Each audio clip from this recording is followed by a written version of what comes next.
ਸਤਿਨਾਮ ਵਾਹਿਗੁਰੂ ਸਾਹਿਬ JIO. ਰਾਗ ਬਿਲਾਵਲ ਮਹੱਲਾ ਪੰਜਵਾਂ ਘਰ ਚੌਥਾ।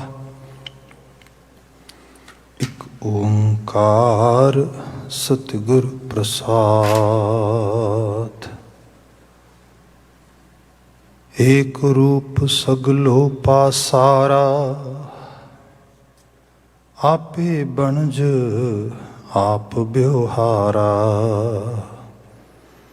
ਏਕ ਰੂਪ ਸਗਲੋ ਪਾਸਾਰਾ, ਆਪੇ ਬਣਜ ਆਪ ਬਿਵਹਾਰਾ। ਐਸੋ ਗਿਆਨ ਬਿਰਲੋ ਹੀ ਪਾਏ, ਜਤ ਜਤ ਜਾਈਐ ਤਤ ਦ੍ਰਿਸ਼ਟਾਏ। ਰਹਾਉ। ਅਨਿਕ ਰੰਗ ਨਿਰਗੁਣ ਇਕ ਰੰਗਾ, ਆਪੇ ਜਲ ਆਪ ਹੀ ਤਰੰਗਾ। ਆਪ ਹੀ ਮੰਦਰ ਆਪਹਿ ਸੇਵਾ, ਆਪ ਹੀ ਪੁਜਾਰੀ आप ही देवा।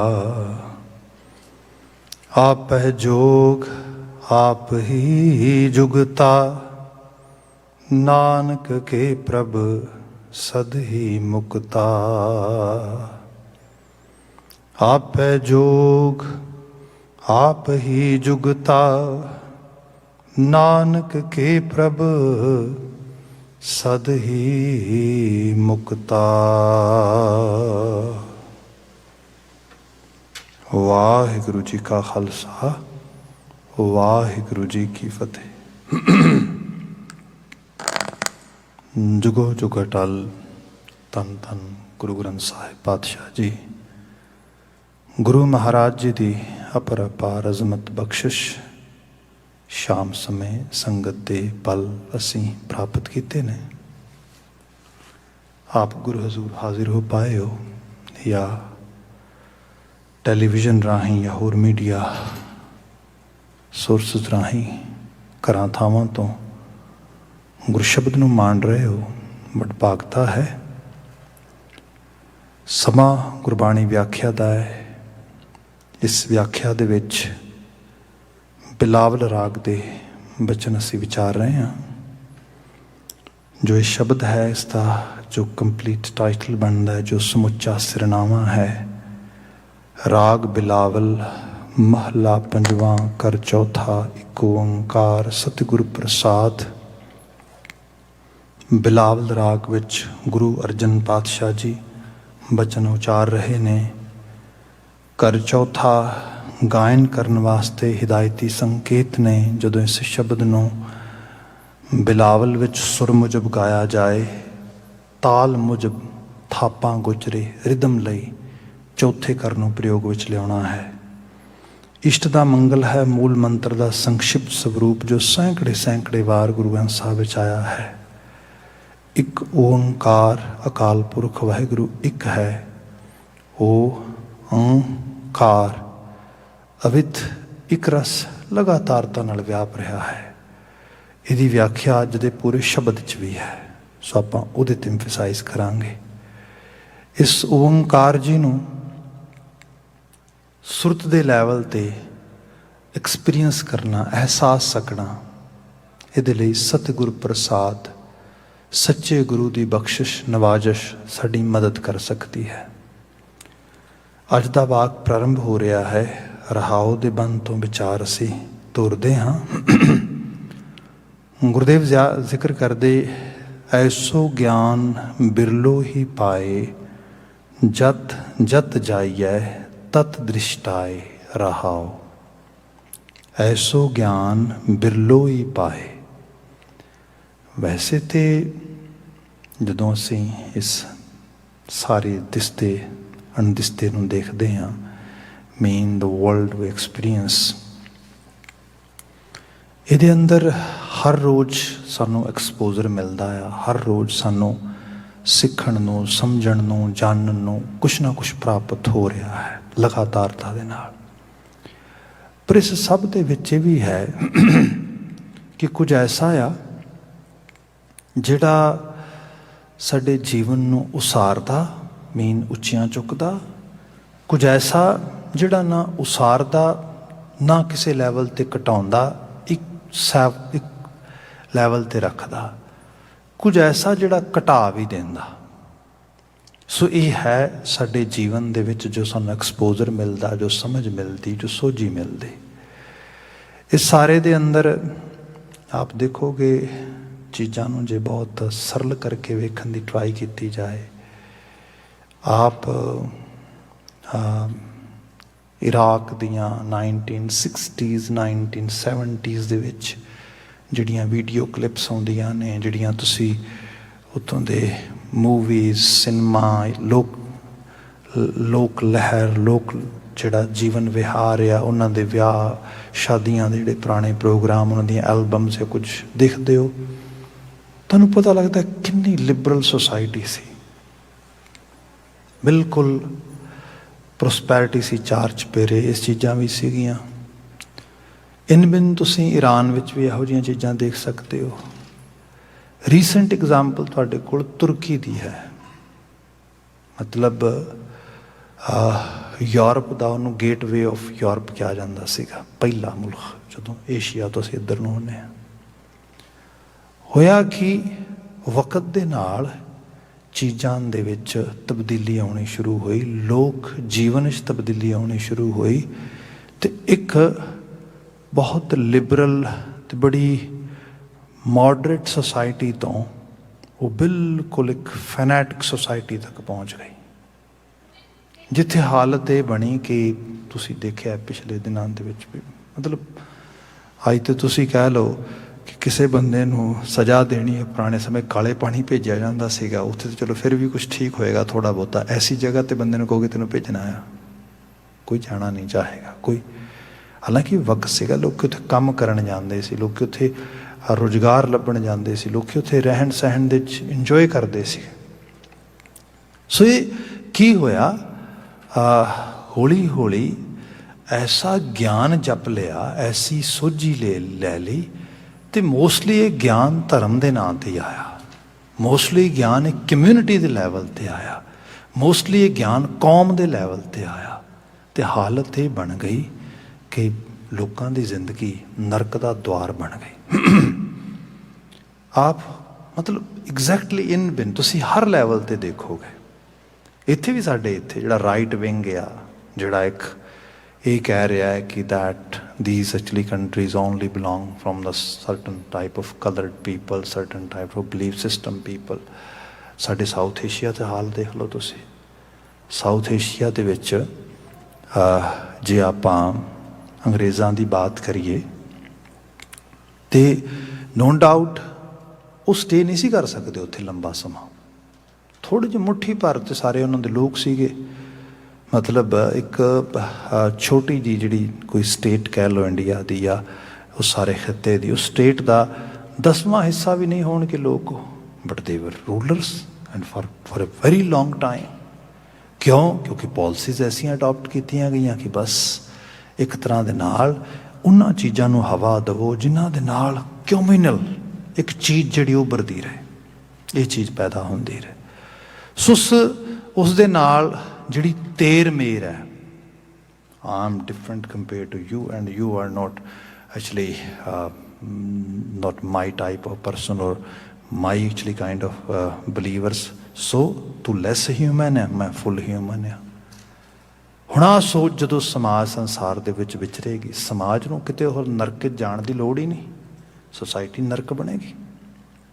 ਸੋ ਸਾਰੇ ਨੂੰ ਅਸੀਂ ਇਸ ਲੈਵਲ 'ਤੇ ਦੇਖਦੇ, ਧਰਮ ਦੇ ਪੜਾਅ ਦੇ ਵਿੱਚ ਇਹੋ ਜਿਹੀਆਂ ਚੀਜ਼ਾਂ ਬਹੁਤ ਵੱਡੇ ਲੈਵਲ 'ਤੇ ਮਿਲਦੀਆਂ। ਜੇ ਆਪਾਂ ਆਪਣੇ ਸਾਰੇ ਟ੍ਰੈਡੀਸ਼ਨਲ ਸਕੂਲ ਨੂੰ ਦੇਖੀਏ ਅਤੇ ਫਿਰ ਗੁਰਮਤਿ ਸਕੂਲ ਨੂੰ ਦੇਖੀਏ, ਉਹਨਾਂ ਸਾਰਿਆਂ ਤੁਹਾਨੂੰ ਇੱਕ ਚੀਜ਼ ਸਿਮਿਲਰਿਟੀ ਦੀ ਮਿਲੇਗੀ। ਉਹ ਇਹ ਮਿਲੇਗੀ ਕਿ ਸਿਮਰਤ ਵੇਦ ਪੁਰਾਨ ਪੁਕਾਰਨ ਪੋਥੀਆਂ, ਨਾਮ ਬਿਨਾ ਸਭ ਕੂੜ ਗਾਲੀ ਹੋਛੀਆਂ। ਸਿਮਰਤ ਵੇਦ ਪੁਰਾਨ, ਤੁਸੀਂ ਪੁਰਾਣੀਆਂ ਸਮ੍ਰਿਤੀਆਂ, ਪੁਰਾਣੇ ਸ਼ਾਸਤਰ, ਜੋ ਕੁਝ ਵੀ ਕੁਰੇਦ ਕੇ ਵੇਖ ਲਵੋ, all of them are coming on a one actually point. What is that point? ਨਾਮ ਬਿਨਾ ਸਭ ਕੂੜ। ਹੁਣ ਜਿਹੜਾ ਨਾਮ ਆ ਇਹ ਹੈ ਉਹਦੀ ਇੱਕ ਯੂਨੀਵਰਸਲ, ਉਹਦੀ ਇੱਕ ਓਮਨੀ ਪ੍ਰੈਜ਼ੈਂਟ, ਜਿਹੜੀ ਉਹਦੀ ਓਮਨੀ ਪ੍ਰੈਜ਼ੈਂਸ ਆ, ਉਹਦੀ ਇੱਕ ਐਸੀ ਡਿਵਾਈਨ ਐਗਜ਼ਿਸਟੈਂਸ ਜਿਹੜੀ ਓਮਨੀ ਪ੍ਰੈਜ਼ੈਂਸ ਵਿੱਚ ਹੈਗੀ ਹੈ। ਜਿੰਨੀ ਦੇਰ ਤੱਕ ਬੰਦਾ ਇਸ ਨੂੰ ਅਹਿਸਾਸ ਵਿੱਚ ਨਹੀਂ ਲੈ ਕੇ ਆਉਂਦਾ, ਇਹ ਮੰਨਿਆ ਗਿਆ ਉਹ ਧਰਮੀ ਨਹੀਂ ਹੋ ਸਕਦਾ। ਉਹ ਜੋ ਮਰਜ਼ੀ ਕਲੇਮ ਕਰ ਲੈ, ਉਹ ਕਰ ਲੈ ਕਲੇਮ ਕਿ ਮੈਂ ਬਹੁਤ ਵੱਡਾ ਪੁਜਾਰੀ ਹਾਂ, ਬਹੁਤ ਵੱਡਾ ਗਿਆਨਵੇਤਾ ਹਾਂ, ਬਹੁਤ ਵੱਡਾ ਮੈਂ ਕੱਟੜ ਧਰਮੀ ਬੰਦਾ ਹਾਂ, ਜੋ ਮਰਜ਼ੀ ਹੋ ਜਾਏ। ਜਿਹੜੀ ਇਹ ਰੂਪ ਆ ਇਹਨੂੰ ਜਿਹੜਾ ਅਹਿਸਾਸਣਾ ਪਏਗਾ। ਦੂਸਰੀ ਜਿਹੜੀ ਚੀਜ਼ ਉਹ ਹੈ ਗੁਣ। ਗੁਣ ਕਿਸੇ 'ਚ ਵੀ ਹੋ ਸਕਦਾ, ਗੁਣੀ ਨੂੰ ਹੀ ਕਦਰ ਦਿੱਤੀ ਜਾਏ, ਗੁਣੀ ਨੂੰ ਹੀ ਇਜ਼ਾਫੇ 'ਚ ਲਿਆਂਦਾ ਜਾਏ। ਆਪਾਂ ਜੇ ਦਰਬਾਰੇ ਖਾਲਸਾ ਦੀ ਬਾਤ ਕਰਦੇ ਹਾਂ ਮਹਾਰਾਜਾ ਰਣਜੀਤ ਸਿੰਘ ਦੇ ਦੌਰ ਦੀ, ਜੋ ਕਿ ਪੂਰੇ ਸਾਊਥ ਏਸ਼ੀਆ ਦੇ ਵਿੱਚ ਇੱਕ ਤਰ੍ਹਾਂ ਦੇ ਨਾਲ ਇਹ ਕਹਿ ਲਓ ਕਿ ਗੋਲਡਨ ਪੀਰੀਅਡ ਜਿਸ ਜਗ੍ਹਾ 'ਤੇ ਰਿਹਾ, ਉਹਨੂੰ ਕੁਦਰਤੀ ਤੌਰ 'ਤੇ ਇੱਕ ਅੱਖ ਸੀ, ਇੱਕ ਅੱਖ ਉਹਦੀ ਚਲੀ ਗਈ ਸੀ ਜਿਹੜੀ ਚੇਚਕ ਹੋਣ ਦੇ ਨਾਲ, ਅਤੇ ਉਸ ਇੱਕ ਅੱਖ ਦੇ ਨਾਲ ਉਹ ਕਹਿੰਦੇ ਇੱਕੋ ਜਿਹੇ ਵੇਖ ਸਕਦਾ ਸੀਗਾ। ਮੀਨ ਕਿਆ ਤਾਂ ਮੈਟਾਫੋਰਿਕ ਵੇ ਨਾਲ ਜਾਂਦਾ, ਪਰ ਉਹਦੀ ਇੱਕੋ ਖਾਸੀਅਤ ਸੀਗੀ, ਗੁਣ ਦੀ ਕਦਰ ਹੋਏਗੀ, ਬੰਦਾ ਗੁਣ ਕਰਕੇ ਜਾਣਿਆ ਜਾਏਗਾ। ਜੇ ਫਕੀਰ ਅਜ਼ੀਜ਼ੁਦੀਨ ਸਭ ਤੋਂ ਕਾਬਲ ਸ਼ਖਸ ਹੈ ਫੋਰਨ ਮਿਨਿਸਟਰੀ ਸੰਭਾਲਣ ਵਾਸਤੇ, ਤੇ ਫਿਰ ਇਹੀ ਹੋਣਾ ਚਾਹੀਦਾ। ਡਜ਼ਨਟ ਮੈਟਰ ਇਹਦਾ ਬਿਲੀਵ ਸਿਸਟਮ ਕੀ ਹੈ। ਜੇ ਅਕਾਊਂਟ ਡਿਪਾਰਟਮੈਂਟ ਮਿਸ਼ਰਾ ਬ੍ਰਦਰਸ ਵਧੀਆ ਸੰਭਾਲ ਸਕਦੇ ਨੇ, then they will take care. Doesn't matter ਉਹ ਕਿਸ ਕਿਸਮ ਦੀ ਬਾਤ ਹੈ। ਜੇ ਜਨਰਲ ਵਾਂਤੁਲੇ ਉਹ ਫੌਜ ਨੂੰ ਵਧੀਆ ਤਰੀਕੇ ਦੇ ਨਾਲ ਤੋਪ ਦੀਆਂ ਸੇਵਾਵਾਂ, ਤੋਪਚੀ ਬਣਾ ਸਕਦਾ ਹੈ, ਸਿਖਾ ਸਕਦਾ ਹੈ ਉਹਨਾਂ ਨੂੰ ਜਿਹੜਾ ਹੈਗਾ ਐਮੀਨੀਸ਼ਨ ਵਗੈਰਾ ਹੈਂਡਲ ਕਰਨ ਵਾਸਤੇ, ਉਹ ਇੰਚਾਰਜ ਹੋਏਗਾ। ਗੁਣ ਦੀ ਕਦਰ ਕਰੋਗੇ, ਸਮਾਜ ਦਾ ਉਥਾਨ ਹੋਏਗਾ, ਆਲੇ ਦੁਆਲੇ ਦਾ ਉਥਾਨ ਹੋਏਗਾ। ਜੇ ਕਿਸੇ ਦੀ ਸਪੋਜ਼ ਕੋਈ ਕ੍ਰਾਈਮ ਹੋ ਗਿਆ, ਕੋਈ ਚੀਜ਼ ਹੋ ਗਈ, ਭਾਈ ਉੱਥੇ ਜਸਟਿਸ ਡਿਲੀਵਰ ਹੋਏਗਾ। ਉਹ ਮੈਟਰ ਨਹੀਂ ਕਰਦਾ ਉਹਦਾ ਬਿਲੀਵ ਮੇਰੇ ਨਾਲ ਰਲਦਾ ਹੈ, ਉਹਦੀ ਰਿਸ਼ਤੇਦਾਰੀ ਮੇਰੇ ਨਾਲ ਰਲਦੀ ਹੈ, ਉਹ ਕਿਸੇ ਇਹ ਸਾਰੀ ਚੀਜ਼ ਤੋਂ ਬਾਹਰ ਖੜਦਾ ਜਾਏ। ਇੱਕ ਨਜ਼ਰ ਹੋ ਜਾਣਾ, ਇਹਦੇ ਨਾਲ ਸਮਾਜ ਦਾ ਭਲਾ ਹੁੰਦਾ ਹੈ, ਇਹਦੇ ਨਾਲ ਲੋਕਾਈ ਦਾ ਭਲਾ ਹੁੰਦਾ, ਇਹਦੇ ਨਾਲ ਪਰਿਵਾਰ ਦਾ ਭਲਾ ਹੁੰਦਾ। ਜੇ ਲੌਂਗ ਰਨ ਦੇ ਵਿੱਚ ਇਹ ਚੀਜ਼ਾਂ ਟੁੱਟਣ ਗਈਆਂ, ਜਿਹੜੀ ਮਰਜ਼ੀ ਸੁਸਾਇਟੀ ਹੋਏ, ਜੇ ਆਪਾਂ south of the actually border ਦੇਖਦੇ ਹਾਂ ਸਟੇਟਸ ਦੇ ਵਿੱਚ, ਜਿਹਦਾ ਸਿੱਧੇ ਤੌਰ 'ਤੇ ਪਰਛਾਵਾਂ ਸਾਡੇ 'ਤੇ ਵੀ ਪੈਂਦਾ ਹੈਗਾ, ਉਹ 'ਚ ਬਾਤ ਹੈ ਕਿ ਜਦੋਂ ਆਪਾਂ ਮਾਰਟਨ ਲੂਥਰ ਨੂੰ ਦੇਖਦੇ ਹਾਂ ਕਿ ਉਸਨੇ ਬੜੇ ਵੱਡੇ ਲੈਵਲ 'ਤੇ ਇੱਥੇ ਚੇਂਜਸ ਲਿਆਂਦੇ, ਸਲੇਵਰੀ ਆਲਮੋਸਟ ਜਿਹੜੀ ਹੈਗੀ ਉਹ ਐਲੀਮੀਨੇਟ ਕਰਵਾ ਦਿੱਤੀ। ਉਹਦੀ ਵਰਲਡ ਰਿਨਾਊਂਡ ਸਪੀਚ ਜਿਹੜੀ ਉਹ ਸੁਣਨ ਵਾਲੀ ਹੈ। ਉਹ ਅਮਰੀਕਨ ਸੁਸਾਇਟੀ ਨੂੰ ਸ਼ੀਸ਼ਾ ਵਿਖਾਉਂਦਾ ਅਤੇ ਉਹਨਾਂ ਨੂੰ ਇੰਪਾਵਰਮੈਂਟ ਦਿੰਦਾ, ਫਿਰ ਉਹਨੂੰ ਦੱਸਦਾ, ਉਹ ਕਹਿੰਦਾ ਅਮਰੀਕਾ ਦਾ ਮਤਲਬ ਲਿਬਰਟੀ ਹੈ, ਫਰੀਡਮ ਆ। ਜੇ ਆਪਾਂ ਨੂੰ ਕੋਈ ਇਹ ਕਹੇ ਕਿ ਅਮਰੀਕਨ ਸੁਸਾਇਟੀ ਜਿਹੜੀ ਬਿਲਟ ਹੋਈ ਹੈ, ਇਹਨਾਂ ਨੇ ਜਿਹੜਾ ਜਸਟਿਸ ਦਾ ਜਾਂ ਲਿਬਰਟੀ ਦਾ ਇੱਕ ਬੈਂਕ ਬਿਲਡ ਕੀਤਾ ਦੁਨੀਆ ਦੇ ਸਾਹਮਣੇ, ਅਤੇ ਉਹਦੇ ਅੰਦਰ ਇੱਕ ਗੋਰਾ ਚੈੱਕ ਲਾਉਂਦਾ ਜਸਟਿਸ ਵਾਸਤੇ, ਉਹ ਕੈਸ਼ ਹੋ ਜਾਂਦਾ ਹੈ। ਇੱਕ ਕਾਲਾ ਚੈੱਕ ਲਾਉਂਦਾ, ਉਹ ਬਾਉਂਸ ਹੋ ਜਾਂਦਾ ਹੈ। ਇਹਦਾ ਮਤਲਬ ਹੈ ਬੈਂਕ ਕਰਪਟ ਹੈ। ਤੁਸੀਂ ਸੁਣਨਾ ਚਾਹੁੰਦੇ ਹੋ ਬੈਂਕ ਕਰਪਟ ਆ? ਗੋਰਿਆਂ ਨੂੰ ਕਿਹਾ ਉਹਨੇ, ਆਪ ਹੈਰਾਨ ਹੋਵੋਗੇ। ਇੱਕ ਐਵਰੇਜ ਅਮਰੀਕਨ ਨੇ ਕਿਹਾ ਨਾ ਨਾ ਨਾ ਨਾ, we can not hear it, we can not tolerate it. ਕਹਿੰਦਾ ਫਿਰ ਚੇਂਜ ਕਰੋ, ਨਹੀਂ ਤਾਂ ਤੁਹਾਡਾ ਬੈਂਕ ਬਦਨਾਮ ਹੋ ਰਿਹਾ। ਤੁਹਾਡੀ ਜਿਹੜੀ ਇਹ ਸੋ ਕਾਲਡ ਜਿਹੜਾ ਸਟੈਚੂ ਆਫ ਲਿਬਰਟੀ ਲਾਇਆ ਨਾ ਤੁਸੀਂ, ਇਹ ਸਟੈਚੂ ਲਾਉਣ ਨਾਲ ਗੱਲ ਨਹੀਂ ਬਣਨੀ। ਇਹ ਸਟੈਚੂ ਵਾਲੀ ਜਿਹੜੀ ਅਸਲ ਵਿੱਚ ਆਭਾ ਆ, ਉਹ ਖੰਡਿਤ ਹੋ ਰਹੀ ਹੈ। ਇੱਥੋਂ ਇੱਕ ਸਟਰਕਚਰਲ ਚੇਂਜ ਆ ਗਿਆ ਇੱਥੇ। ਜਦੋਂ ਆਪਾਂ ਗੁਰਮਤ ਪੁਆਇੰਟ ਆਫ ਵਿਊ ਨੂੰ ਪੜ੍ਹੀਏ, ਗੁਰੂ ਬਾਬਾ ਜੀ ਕਹਿੰਦੇ ਬੰਦੇ ਨੂੰ ਗਿਆਨ ਦਿਓ, ਤੇ ਗਿਆਨ ਉਹ ਨਾ ਦਿਓ ਜਿਹਦੇ ਅੰਦਰ ਉਹ ਮਨੁੱਖ ਤੋਂ ਮਨੁੱਖ ਦਾ ਵੈਰੀ ਹੋ ਜਾਏ ਨਾ। ਇਹਦੇ ਨਾਲ ਦੋਨੋਂ ਪਾਸੇ ਪਿਸਣਗੇ। ਮੈਂ ਬੇਨਤੀ ਕੀਤੀ ਸੀ ਨਾ, ਮਹਾਰਾਜ ਕਹਿੰਦੇ ਕਿ ਅੰਧਕਾਰ ਸੁਖ ਕਭੂ ਨਾ ਸੋਈ ਹੈ, ਰਾਜਾ ਰੰਕ ਦੋ ਮਿਲ ਰੋਈ ਹੈ। ਉੱਥੇ ਰਾਜਾ ਵੀ ਰੋਂਦਾ, ਉੱਥੇ ਰੰਕ ਵੀ ਰੋਂਦਾ। ਜਦੋਂ ਅਗਿਆਨਤਾ ਅਮੂੜਤਾ ਫੈਲਦੀ, ਤੇ ਅਗਿਆਨਤਾ ਅਮੂੜਤਾ ਗਿਆਨ ਦੇ ਨਾਂ ਹੇਠ ਫੈਲਦੀ। ਜਦੋਂ ਲੋਕ ਅਗਿਆਨ ਨੂੰ ਗਿਆਨ ਸਮਝ ਕੇ ਐਕਸੈਪਟ ਤੇ ਅਡਾਪਟ ਕਰ ਲੈਂਦੇ। ਆਪ ਇਲੈਕਸ਼ਨ, ਲਾਸਟ ਇਲੈਕਸ਼ਨ ਹੋਇਆ, ਕਿਸੇ ਨੇ ਸਟੋਨ ਥਰੋਇੰਗ ਹੋਈ ਜਸਟਿਨ ਟਰੂਡੋ ਦੀ ਬੱਸ ਦੇ ਉੱਤੇ, ਲਿਟਰਲੀ ਤੌਰ 'ਤੇ ਚੀਜ਼ਾਂ ਵਾਪਰਦੀਆਂ ਦੇਖੀਆਂ। ਲੋਕਾਂ ਨੇ ਇਸ ਕਿਸਮ ਦੀ ਚੀਜ਼ ਕੀਤੀ, ਰੈਲੀਆਂ ਕੁਝ ਕੈਂਸਲ ਹੋਈਆਂ। ਕੈਨੇਡਾ ਦਾ ਅਕਸ਼ ਬਦਲ ਗਿਆ। ਜਿਹੜੇ ਲੋਕ ਥਿੰਕ ਟੈਂਕਰਸ ਹੈਗੇ ਨੇ, ਉਹ ਲੋਕ ਬਹੁਤ ਪਰੇਸ਼ਾਨ ਹੋਏ ਇਸ ਗੱਲ ਤੋਂ। ਹਾਲਾਂਕਿ ਉਹ ਕੰਟਰੀ ਹੈ ਜਿੱਥੇ ਇਹਦਾ ਫਾਦਰ ਜਸਟਿਨ ਟਰੂਡੋ ਦਾ, ਸੀਨੀਅਰ ਟਰੂਡੋ ਹੈ ਨਾ, ਉਹ ਦੇ ਟਾਈਮ ਪ੍ਰਾਈਮ ਮਿਨਿਸਟਰ ਆਫਿਸ ਬੈਠਦਾ ਹੁੰਦਾ ਸੀ। ਔਨ ਰਿਕਾਰਡ ਚੀਜ਼ਾਂ ਨੇ। ਤੇ ਸ਼ਾਮ ਨੂੰ ਕਿਸੇ ਆਮ ਬਾਰ ਰੈਸਟੋਰੈਂਟ ਚਲਾ ਜਾਂਦਾ ਸੀ, ਆਮ ਆਰਡੀਨਰੀ ਬੰਦੇ ਇਸ ਤਰ੍ਹਾਂ। ਉੱਥੇ ਜਾ ਕੇ ਆਮ ਲੋਕਾਂ 'ਚ ਬੈਠੇ ਖਾਣਾ ਖਾਂਦਾ ਸੀ। ਉਹ ਕਹਿੰਦੇ ਸਵੇਰ ਦੀ ਜੌਬ ਡਨ ਹੋ ਗਈ। I was prime minister in that office. No ਆਮ ਆਰਡੀਨਰੀ ਪਰਸਨ। ਇਹਦੇ ਨਾਲ ਲੋਕਾਂ ਨੂੰ ਉਹ ਰਿਪਰੈਜ਼ੈਂਟ ਕਰਦਾ, ਲੋਕਾਂ ਦੇ ਵਿੱਚ ਰਹਿੰਦਾ। ਇਹੀ ਅਸਲ ਵਿੱਚ ਰਾਜਾ ਰੰਕ ਦੋਵੇਂ ਸੁਖੀ ਨੇ। ਰਾਜਾ ਆਪਣੀ ਜ਼ਿੰਦਗੀ ਜੀ ਰਿਹਾ, ਲੋਕ ਆਪਣੀ ਜ਼ਿੰਦਗੀ ਜੀ ਰਹੇ ਨੇ, ਕੋਈ ਦਿੱਕਤ ਨਹੀਂ। ਜਿੱਥੇ ਰਾਜੇ ਤੇ ਲੋਕਾਂ ਦੇ ਵਿੱਚ ਫਰਕ ਪੈ ਜੇ, ਰਾਜਾ ਆਪਣੀ ਜ਼ਿੰਦਗੀ ਨਾ ਜੀ ਸਕੇ, ਜਿੱਥੇ ਲੋਕ ਆਪਣੀ ਜ਼ਿੰਦਗੀ ਨਾ ਜੀ ਸਕਣ। ਅਗਿਆਨ, ਐਸਾ ਅਗਿਆਨ। ਇਹ ਅਗਿਆਨ ਜਦੋਂ ਬੰਦਾ ਧਾਰਨ ਕਰੇਗਾ, ਸੁਸਾਇਟੀ ਧਾਰਨ ਕਰੇਗੀ, ਉਹ ਬਰਬਾਦ ਹੋਏਗੀ। ਗੁਰੂ ਅਰਜਨ ਸਾਹਿਬ ਜਿਹੜੀ ਇੱਥੇ ਬਾਤ ਕਰ ਰਹੇ ਨੇ, ਐਸੋ ਗਿਆਨ ਬਿਰਲੋ ਹੀ ਪਾਏ। ਪਰ ਕੀ ਕੀਤਾ ਜਾਏ? ਥੋੜ੍ਹੇ ਨੇ ਜਿਨ੍ਹਾਂ ਨੂੰ ਇਹ ਗਿਆਨ, ਇਹ ਸੋਝੀ ਆਉਂਦੀ ਕਿ ਭਾਈ ਅਸਲ ਦੇ ਵਿੱਚ ਸਾਨੂੰ ਕਿਸ ਕਿਸਮ ਦਾ ਐਕਸਪੋਜ਼ਰ, ਕਿਸ ਕਿਸਮ ਦੀ ਜਿਹੜੀ ਹੈਗੀ ਹੈ ਲਿਟਰੇਸੀ, ਕਿਸ ਲੈਵਲ ਦੀ ਸਾਨੂੰ ਆਪਣੀ ਸੋਚ ਨੂੰ ਬਣਾਉਣ ਵਾਸਤੇ ਇਨਫੋਰਮੇਸ਼ਨ ਗੈਦਰ ਕਰਨੀ ਚਾਹੀਦੀ ਹੈ, ਉਹ ਜਿਹੜੀ ਹੈ ਸਪਰੈਡ ਕਰਨੀ ਚਾਹੀਦੀ ਹੈ, ਉਹਦੀ ਆਲੇ ਦੁਆਲੇ ਪਬਲਿਸਿਟੀ ਹੋਣੀ ਚਾਹੀਦੀ ਹੈ, ਉਸ ਨੂੰ ਸਾਰਿਆਂ ਤੱਕ ਪਹੁੰਚਦਾ ਕਰਨਾ, ਸਾਰਿਆਂ ਨੂੰ ਉਹਨੂੰ ਫੋਲੋ ਕਰਨਾ ਚਾਹੀਦਾ ਹੈਗਾ। ਐਸੋ ਗਿਆਨ ਬਿਰਲੋਈ ਪਾਏ, ਕਿਹੜਾ ਜਤ ਜਤ ਜਾਈਐ ਤਤ ਦ੍ਰਿਸ਼ਟਾਏ। ਜਤ ਜਤ ਜਾਈਐ ਤਤ ਦ੍ਰਿਸ਼ਟਾਏ। ਜਿੱਧਰ ਜਿੱਧਰ ਵੀ ਜਾਓ ਉੱਥੇ ਇੱਕ ਹੀ ਦ੍ਰਿਸ਼ਟਾਏ, ਇੱਕ ਦ੍ਰਿਸ਼ਟਾਵੇ। ਰੱਬ, ਉਹਦੀ ਹੋਂਦ, ਉਹਦੇ ਨੇ ਸਾਰੇ ਰੂਪ ਹੈ। ਇਹ ਸ਼ਬਦ ਅੱਗੇ ਜਾ ਕੇ ਹੋਰ ਇਹਦੀ ਵਿਸਥਾਰ ਕਰੇਗਾ। ਬਾਬਾ ਕਬੀਰ ਜੀ ਦਾ ਪ੍ਰਭਾਤੀ 'ਚ ਇੱਕ ਸ਼ਬਦ ਆਪਾਂ ਪੜ੍ਹਦੇ ਹਾਂ, ਜਿਸ 'ਚੋਂ ਜ਼ਿਕਰ ਕਰਦੇ ਨੇ ਕਿ ਅੱਲਾ ਏਕ ਮਸੀਤ ਬਸਤ ਹੈ ਔਰ ਮੁਲਕ ਕਿਸ ਕੇਰਾ। ਕਮਾਲ ਦੀ ਦਲੀਲ ਦਿੱਤੀ ਬਾਬਾ ਕਬੀਰ ਜੀ ਨੇ। ਉਹ ਕਹਿੰਦੇ ਉਹ ਧਰਮੀ ਬੰਦੇ, ਮੈਂ ਤੇਰੇ ਤੋਂ ਪੁੱਛਦਾ ਹਾਂ, ਤੂੰ ਕਹਿੰਦਾ ਅੱਲਾ ਇਸ ਮਸੀਤ ਵਿੱਚ ਵਸਦਾ ਆ।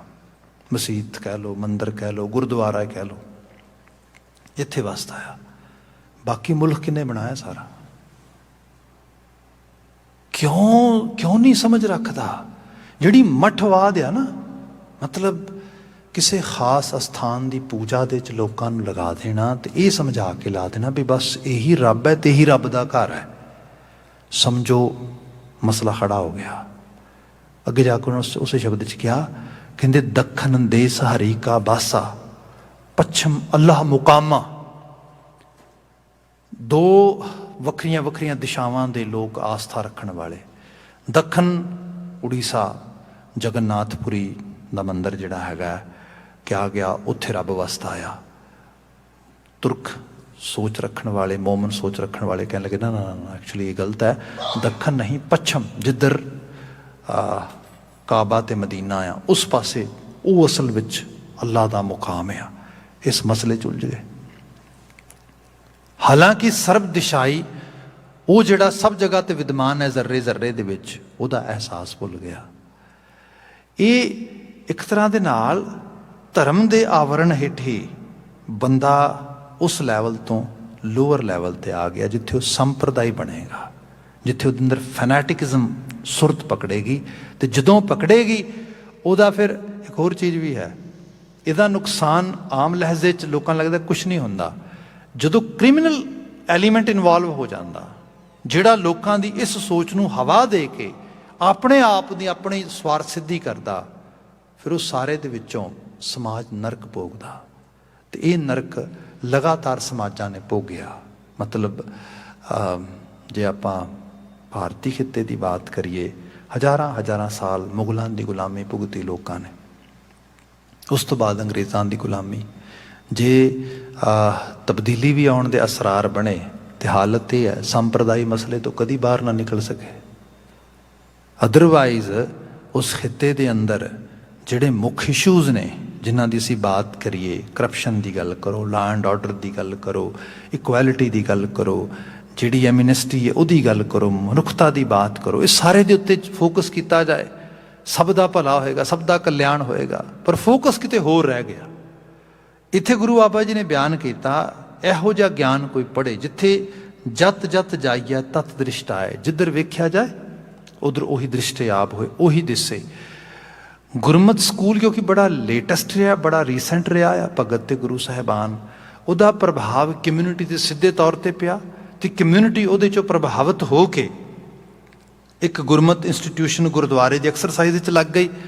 ਤੇ ਉਹਦੀ ਇੱਕ ਐਕਸਰਸਾਈਜ਼ ਅਜੇ ਦਿਸਦੀ ਹੈ, ਮਤਲਬ ਉਸ ਰੂਪ ਦੇ ਵਿੱਚ ਨਹੀਂ। ਤੇ ਧਾਰਮਿਕ ਅਸਥਾਨ ਬਣਾਏ ਲੋਕਾਂ ਨੇ, ਕੁਛ ਚੀਜ਼ਾਂ ਬਣਾਈਆਂ, ਮਤਲਬ ਉਹਦੇ ਵਿੱਚ ਵੈਰ ਵਿਰੋਧਤਾ ਖੜੀ ਕਰ ਦਿੱਤੀ।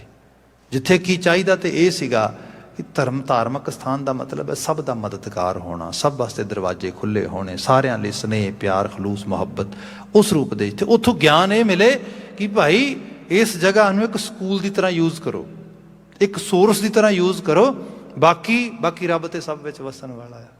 ਉਹ ਤੋਂ ਕਿਵੇਂ ਬਾਗੀ ਹੋਵੋਗੇ? ਉਹ ਤੇ ਹੈ ਅਵਲ ਅੱਲ੍ਹ ਨੂਰ ਉਪਾਇਆ ਕੁਦਰਤ ਕੇ ਸਭ ਬੰਦੇ, ਏਕ ਨੂਰ ਤੇ ਸਭ ਜਗ ਉਪਜਿਆ, ਕੌਣ ਭਲੇ ਕੋ ਮੰਦੇ।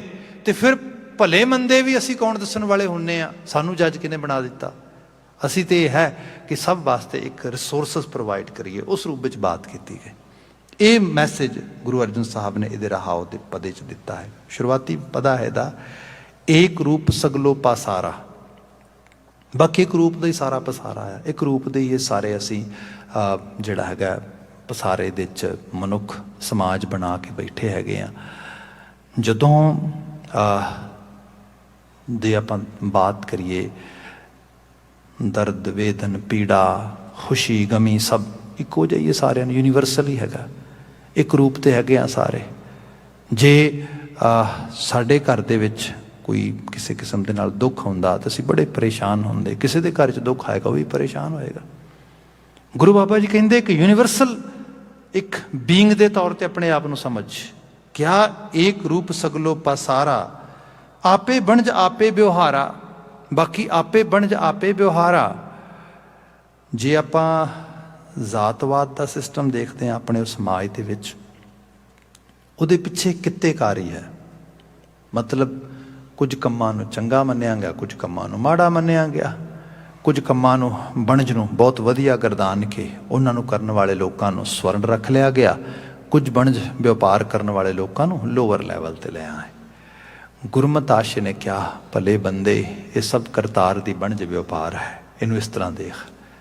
ਇੱਥੇ ਕੋਈ ਖਿੱਤਾ, ਕੋਈ ਕੰਮ, ਕੋਈ ਉਸ ਰੂਪ ਦੇ ਵਿੱਚ। ਤੇ ਅੱਜ ਦੇ ਸਮਾਜਾਂ 'ਚ ਅਸੀਂ ਦੇਖਦੇ ਹਾਂ ਕੁਝ ਵੀ ਤੇ ਇਹੋ ਜਿਹਾ ਕੰਮ ਮਾੜਾ ਨਹੀਂ ਹੈਗਾ, ਕੁਝ ਵੀ ਤੇ ਇਹੋ ਜਿਹੀ ਚੀਜ਼ ਗਲਤ ਨਹੀਂ ਹੈਗੀ।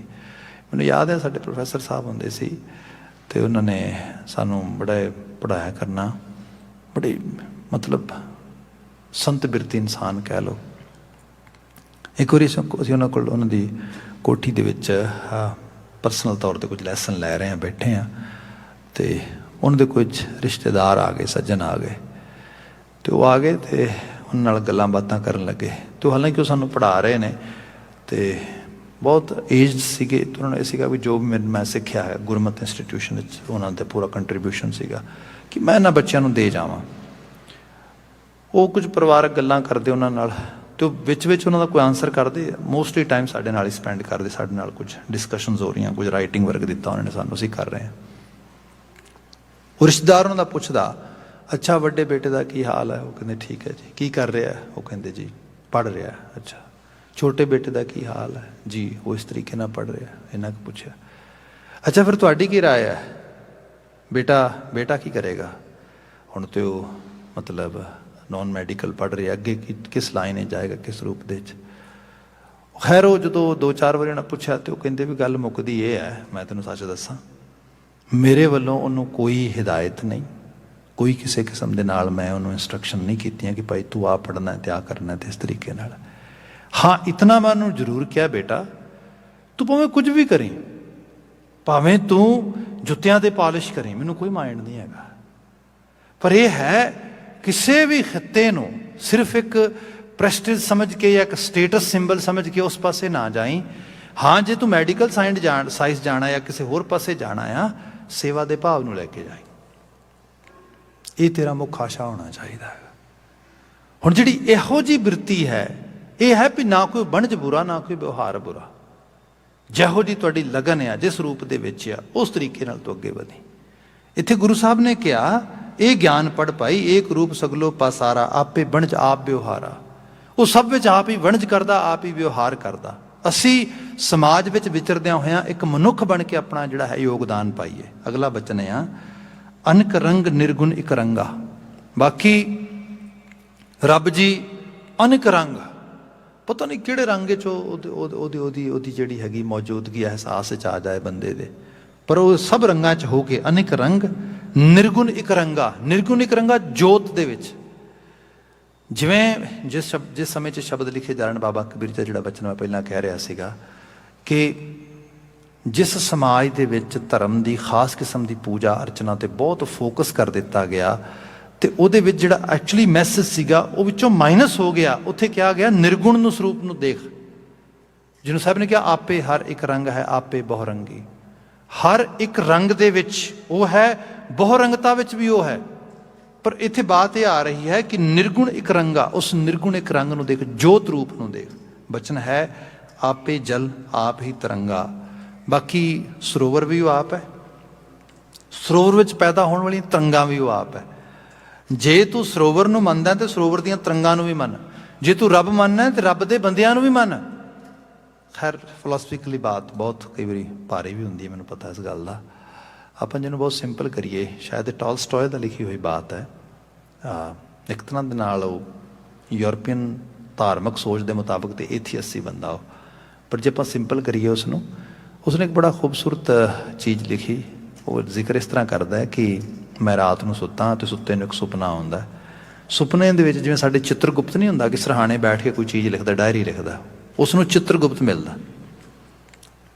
तो उसनों पुछता भी ये तू की लिख रहा है, कहता भी मैं उन्होंने बंदियां दे नाम लिख रहा जिहड़े रब नूं प्यार करते हैं। वो कहता ठीक है मेरा नाम है, वो सारा वेख के कहता ना भी तेरा नाम तो है नहीं गा। कहता ठीक है आप रब नूं प्यार भी नहीं करते, नाम ही किवें होएगा।